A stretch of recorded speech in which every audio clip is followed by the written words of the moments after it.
Pride and Prejudice by Jane Austen. Chapter 24.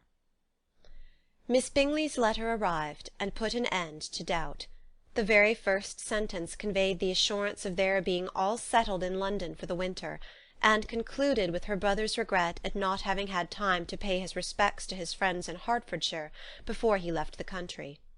Hope was over, entirely over, and when Jane could attend to the rest of the letter, she found little, except the professed affection of the writer, that could give her any comfort. Miss Darcy's praise occupied the chief of it. Her many attractions were again dwelt on, and Caroline boasted joyfully of their increasing intimacy, and ventured to predict the accomplishment of the wishes which had been unfolded in her former letter. She wrote also with great pleasure of her brother's being an intimate of Mr. Darcy's house, and mentioned with raptures some plans of the latter with regard to new furniture. Elizabeth, to whom Jane very soon communicated the chief of all this, heard it in silent indignation. Her heart was divided between concern for her sister and resentment against all others. To Caroline's assertion of her brother's being partial to Miss Darcy she paid no credit. That he was really fond of Jane she doubted no more than she had ever done, and much as she had always been disposed to like him, she could not think without anger, hardly without contempt, on that easiness of temper, that want of proper resolution, which now made him the slave of his designing friends, and led him to sacrifice of his own happiness to the caprice of their inclination. Had his own happiness, however, been the only sacrifice, he might have been allowed to sport with it in whatever manner he thought best, but her sister's was involved in it, as she thought he must be sensible himself. It was a subject, in short, on which reflection would be long indulged, and must be unavailing. She could think of nothing else, and yet whether Bingley's regard had really died away, or were suppressed by his friend's interference, whether he had been aware of Jane's attachment, or whether it had escaped his observation, whatever were the case, though her opinion of him must be materially affected by the difference, her sister's situation remained the same, her peace equally wounded. A day or two passed before Jane had courage to speak of her feelings to Elizabeth, but at last, on Mrs. Bennet's leaving them together, after a longer irritation than usual about Netherfield and its master, she could not help saying, "Oh, that my dear mother had more command over herself! She can have no idea of the pain she gives me by her continual reflections on him. But I will not repine. It cannot last long. He will be forgot, and we shall be as we were before." Elizabeth looked at her sister with incredulous solicitude, but said nothing. "You doubt me?" cried Jane, slightly colouring. "Indeed you have no reason. He may live in my memory as the most amiable man of my acquaintance, but that is all. I have nothing either to hope or fear, and nothing to reproach him with. Thank God, I have not that pain. A little time, therefore, I shall certainly try to get the better." With a stronger voice she soon added, "I have this comfort immediately, that it has not been more than an error of fancy on my side, and that it has done no harm to any one but myself." "My dear Jane," exclaimed Elizabeth, "you are too good. Your sweetness and disinterestedness are really angelic. I do not know what to say to you. I feel as if I had never done you justice, or loved you as you deserve." Miss Bennet eagerly disclaimed all extraordinary merit, and threw back the praise on her sister's warm affection. "Nay," said Elizabeth, "this is not fair. You wish to think all the world respectable, and are hurt if I speak ill of anybody. I only want to think you perfect, and you set yourself against it. Do not be afraid of my running into any excess, of my encroaching on your privilege of universal goodwill. You need not. There are few people whom I really love, and still fewer of whom I think well. The more I see of the world, the more am I dissatisfied with it, and every day confirms my belief of the inconsistency of all human characters, and of the little dependence that can be placed on the appearance of merit or sense. I have met with 2 instances lately. One I will not mention, the other is Charlotte's marriage. It is unaccountable. In every view it is unaccountable." "My dear Lizzy, do not give way to such feelings as these. They will ruin your happiness. You do not make allowance enough for difference of situation and temper.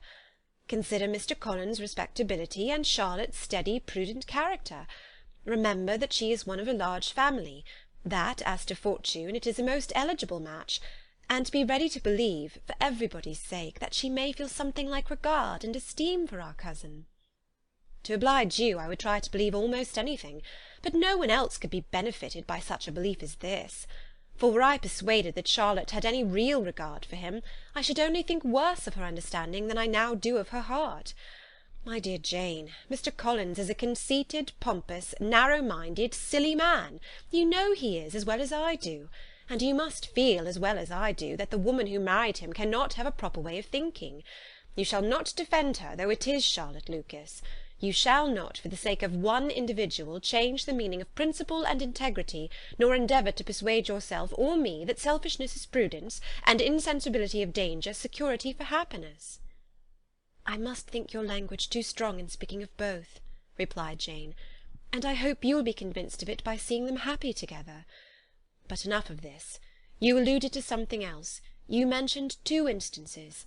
I cannot misunderstand you, but I entreat you, dear Lizzy, not to pain me by thinking that person to blame, and saying your opinion of him is sunk.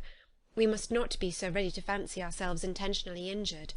We must not expect a lively young man to be always so guarded and circumspect. It is very often nothing but our own vanity that deceives us. Women fancy admiration means more than it does. And men take care that they should. If it is designedly done, they cannot be justified, but I have no idea of there being so much design in the world as some persons imagine. I am far from attributing any part of Mr. Bingley's conduct to design, said Elizabeth, but without scheming to do wrong, or to make others unhappy, there may be error, and there may be misery. Thoughtlessness, want of attention to other people's feelings, and want of resolution will do the business. And do you impute it to either of those? Yes, to the last. But if I go on, I shall displease you by saying what I think of persons you esteem. Stop me whilst you can. You persist, then, in supposing his sisters influence him? Yes, in conjunction with his friend. I cannot believe it. Why should they try to influence him? They can only wish his happiness, and if he is attached to me, no other woman can secure it. Your first position is false. They may wish many things besides his happiness. They may wish his increase of wealth and consequence. They may wish him to marry a girl who has all the importance of money, great connections, and pride. Beyond a doubt they do wish him to choose Miss Darcy, replied Jane, but this may be from better feelings than you are supposing. They have known her much longer than they have known me. No wonder if they love her better. But whatever may be their own wishes, it is very unlikely that they should have opposed their brothers. What sister would think herself at liberty to do it, unless there was something very objectionable? If they believed him attached to me, they would not try to part us. If he were so, they could not succeed. By supposing such an affection, you make everybody acting unnaturally and wrong, and me most unhappy. Do not distress me by the idea. I am not ashamed of having been mistaken, or at least it is light, it is nothing in comparison of what I should feel in thinking ill of him or his sisters. Let me take it in the best light, in the light in which it may be understood. Elizabeth could not oppose such a wish, and from this time Mr. Bingley's name was scarcely ever mentioned between them.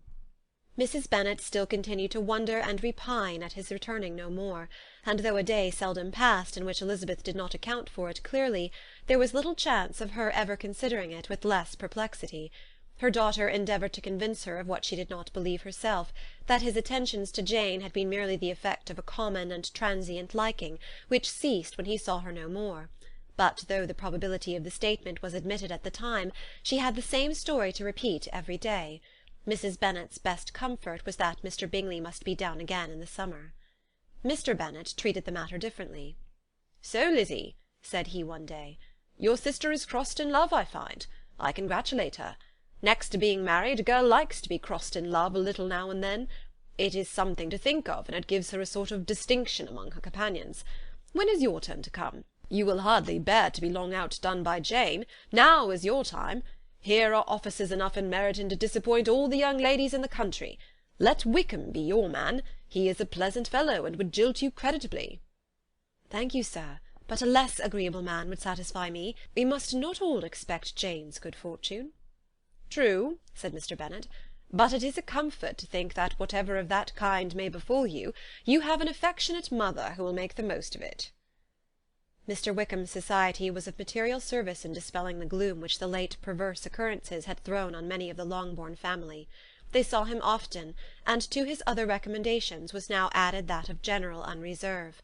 The whole of what Elizabeth had already heard, his claims on Mr. Darcy, and all that he had suffered from him, was now openly acknowledged and publicly canvassed, and everybody was pleased to know how much they had always disliked Mr. Darcy before they had known anything of the matter. Miss Bennet was the only creature who could suppose there might be any extenuating circumstances in the case, unknown to the society of Hertfordshire. Her mild and steady candour always pleaded for allowances, and urged the possibility of mistakes, but by everybody else Mr. Darcy was condemned as the worst of men. Chapter 24